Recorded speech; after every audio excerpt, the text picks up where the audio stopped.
Yo, YouTube, what's up with your boy, Sports and Fitness Rants? I'm back, guys. Click that like button.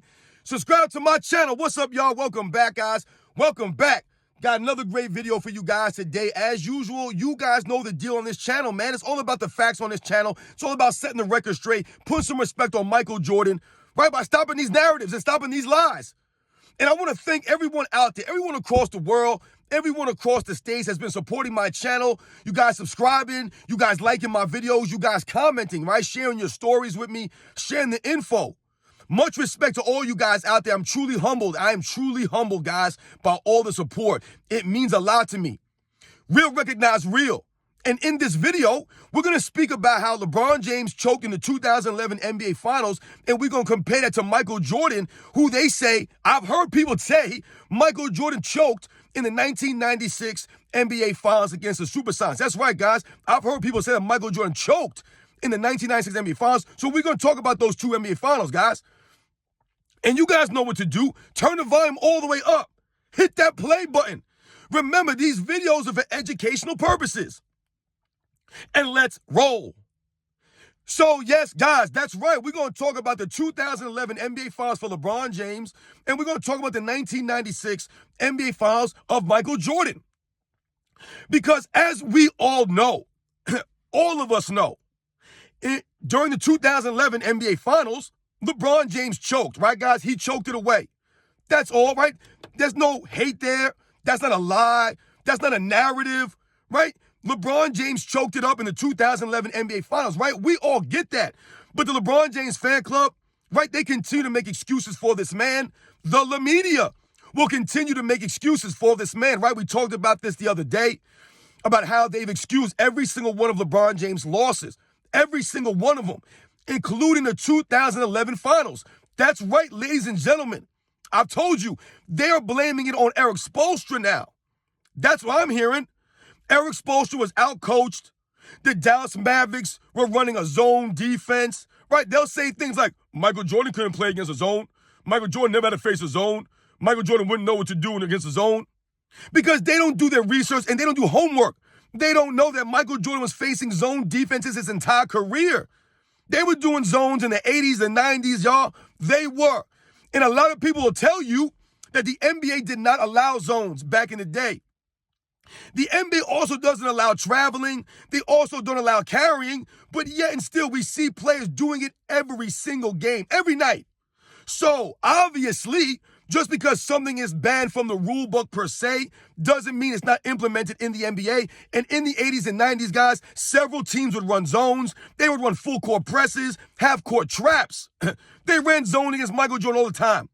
It couldn't stop Michael Jordan. There are no defenses to stop Michael Jordan. That's what everybody in the NBA has realized, which is why he's the greatest scorer in NBA's history.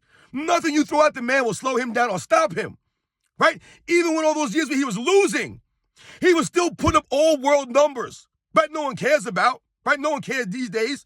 They'll talk about Michael Jordan losing, right? But they won't talk about the numbers that he was putting up, right? How he was carrying the Bulls on both ends of the court. But LeBron James loses, they'll point right to his stats. Oh, LeBron James lost 4 games, nothing, but he averaged triple-double. LeBron James averaged this.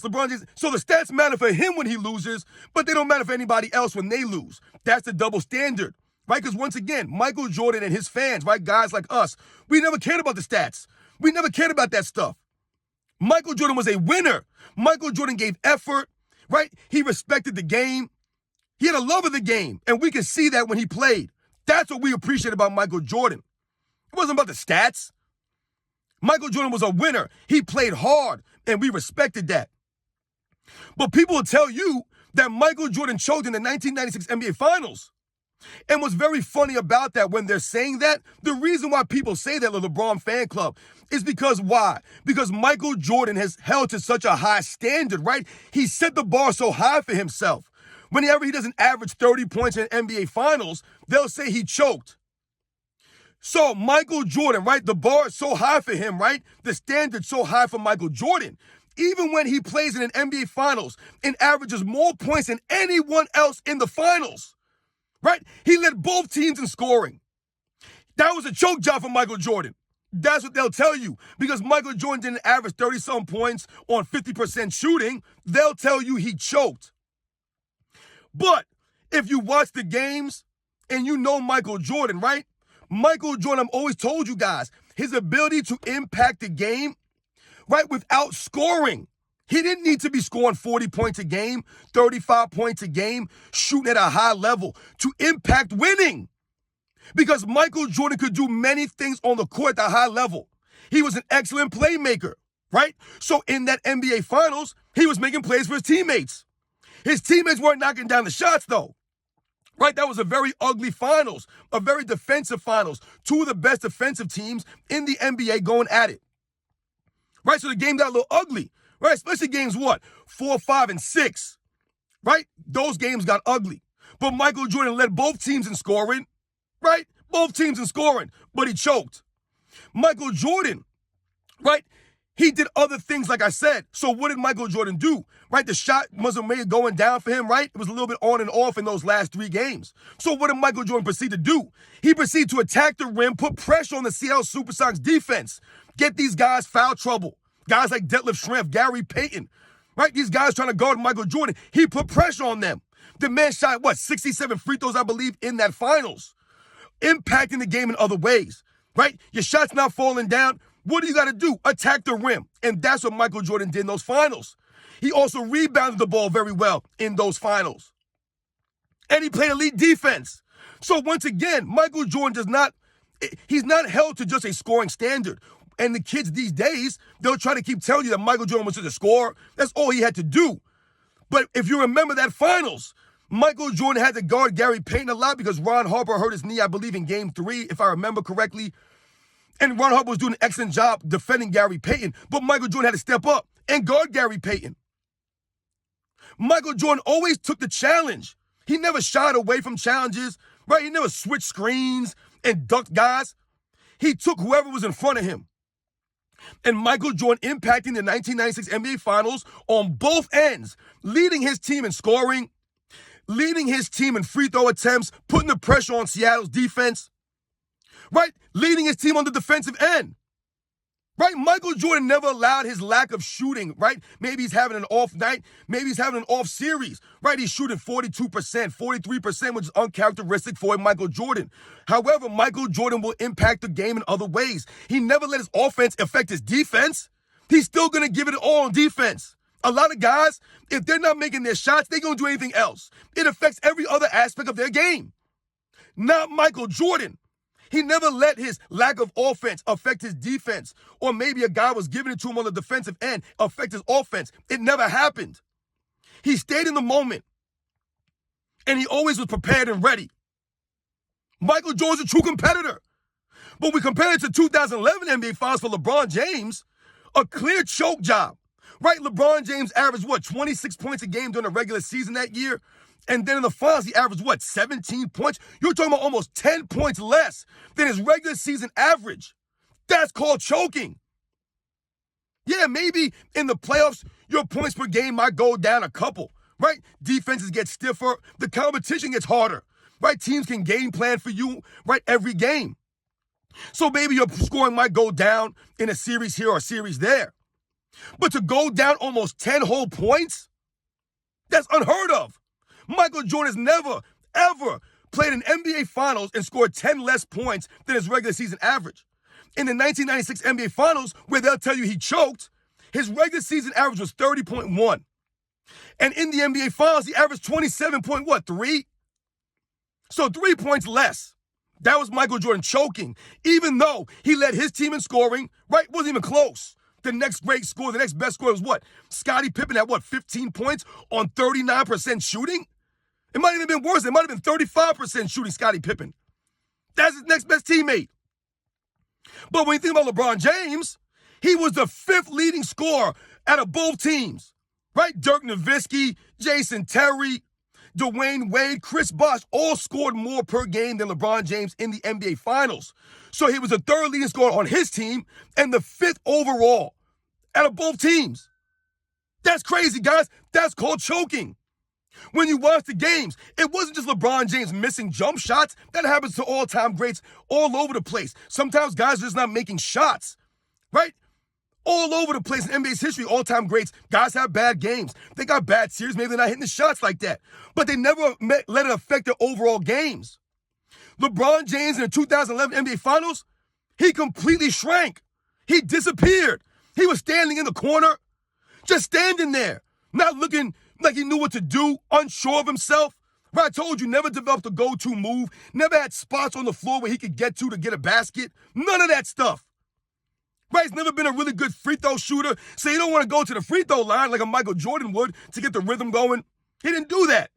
They were up 2-1, and they lost 3 games in a row. That's a choke job.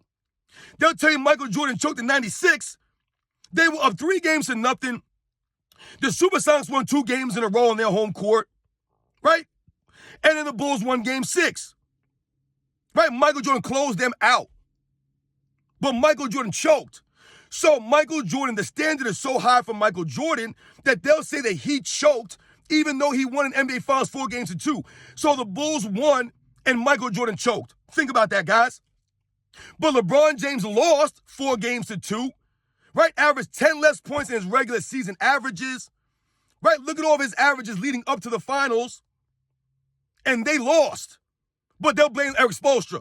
It was the coach's fault why the Miami Heat lost. Not LeBron James, right? He's never taken the blame. Never.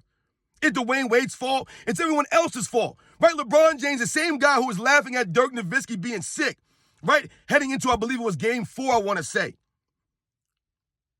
Or Game 5, one of those games where he was laughing at Dirk Nowitzki. And what happened? They got beat down. He got embarrassed, making jokes. I don't remember Michael Jordan doing that in 96. I'm pretty sure that Michael Jordan had a lot on his mind. He talked about his father, right? That was the first NBA Finals he played in since his father was murdered. And his father was always there in the NBA Finals. He wasn't there, though, right? Father's Day, right? You guys remember they won on Father's Day. Michael Jordan holding the ball and crying, right? Just crying. But all these years later, they'll tell you that Michael Jordan choked in that NBA Finals. How do you choke and win at the same time? How are you a choker, but you led both teams in scoring? How is that choking? Once again, you guys know, Michael Jordan's held to a higher standard. The bar's up here for Michael Jordan. For everyone else, it's down there. LeBron James, the bar is always down there, right? Once again, he just made to the NBA Finals. That's good enough. It don't matter he blew a 2-1 lead. Don't matter he scored average 17 points a game. And Magic Johnson second, he stopped Jason Terry. Because if that was Michael Jordan in the 2011 NBA Finals, guys, like I told you, he would not allow his offense to affect his defense. So he would have put the clamps on Jason Terry, or Jason Kidd, or Deshaun Stevenson, or Barea, Sean Marion, whoever it was. He would have put the clamps on these guys, right? He would have focused on his defense, right, to shut them down. Okay, I'm not making my shot. You're not going to make any shots either. That would have been Michael Jordan's mindset. Wasn't LeBron James' mindset. Did he guard Dirk Nowitzki and shut Dirk Nowitzki down? Nope. But LeBron James can guard 1 through 5. Why didn't he guard Dirk in 2011? Right? He's a better athlete than Dirk, right? Dirk can't jump. He's not a great athlete, they'll tell you. Why did LeBron James jump Dirk? Dirk was killing them. He didn't do it because he can't do it. Once again, LeBron James choked on both sides of the ball, right? He didn't know what to do. He's panicking out there. But they blame Eric Spoelstra. So Michael Jordan wins his 4-2, averages 27 points a game, leads his team, right? Impacts both ends of the ball. And they'll say Michael Jordan choked. See double standard, guys? And this is why we make videos. This is why we must continue to expose the narratives and the lies. LeBron James choked 2011. That's plain and simple. There's no way around it, y'all. There's no excuse for that man in 2011. No excuses. He's got to own it and take it on the chin. That's what LeBron James needs to do. But all these years later, they continue to make excuses. I told you guys, he's 4-0 apparently. LeBron James never lost, right? He's 4-0 like Michael Jordan is 6-0. But they tell you that Michael Jordan choked in 96. See, Michael Jordan's not allowed to have a little bit of a struggle. And even though, like I said, Michael Jordan was struggling shooting the ball percentage-wise, he still made the shots when it mattered. Go watch the first 3 games. Michael Jordan was sensational. And then in Game 6, he was once again very good. His teammates were not doing anything in that finals. They choked. Where were they at? Yeah, Dennis Rodman was rebounding in some of those games, no doubt. Dennis Rodman was doing what he was supposed to do. That's what he was supposed to do. Play defense and rebound. Now, all of a sudden, they try to make it seem like he was doing something different. He didn't score 10 points a game or 15 points a game and do something outlandish. He did what he was paid to do. Where was Scottie Pippen in the 96 finals? How come you don't expose Scottie Pippen? I'm pretty sure he choked it up. Meanwhile, LeBron James' best teammate, Dwayne Wade, was in line for a Finals MVP that season. Scottie Pippen was going to get a Finals MVP in 96, but Michael Jordan was choking it away. LeBron James caused Dwayne Wade a Finals MVP. No matter how you slice it, the man was balling out, carrying LeBron James. But LeBron James was scared, folded up, didn't know what to do against his own defense, didn't know what to do against guys that were all over him because LeBron James has no offensive game and he was exposed once again. Back-to-back NBA Finals, 2007, 2011. Folded up, did nothing, underperformed. That's LeBron James, y'all. That's a choke job in 2011. Michael Jordan, 96, no chokes. Michael Jordan never choked. Yeah, he might have had a bad game here. And when we say a bad game, we're talking like, yeah, maybe he didn't have a great shooting night. But once again, Michael Jordan never needed to just score to impact the game. He could do so in other ways. Rebounding, assists, defense, all that stuff. And when you look at the 96 finals, there were many games when Michael Jordan was second in rebounding. He led them in assists, and he led them in scoring.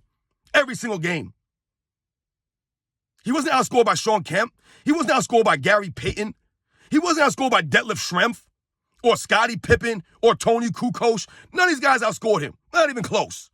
But LeBron James was outscored by 4 other players and did not play elite defense like Michael Jordan did. But Michael Jordan choked 96. Michael Jordan's always been held to a higher standard by the media.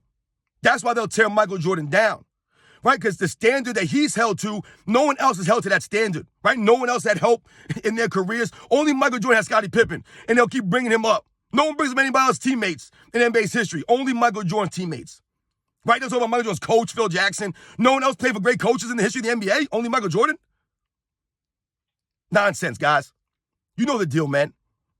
Michael Jordan never choked. Once again, yeah, he might have had a bad game here, maybe a bad game there. The man never had a bad series, though. Never choked. Yeah, maybe he wasn't in the shot. Oh, well, he found other ways to impact the game. That's the greatness of Michael Jordan. Always. 2011 LeBron James, can't say the same thing, man. That's a complete choke job, guys. You guys know the deal, man. I'll catch you guys on the next one.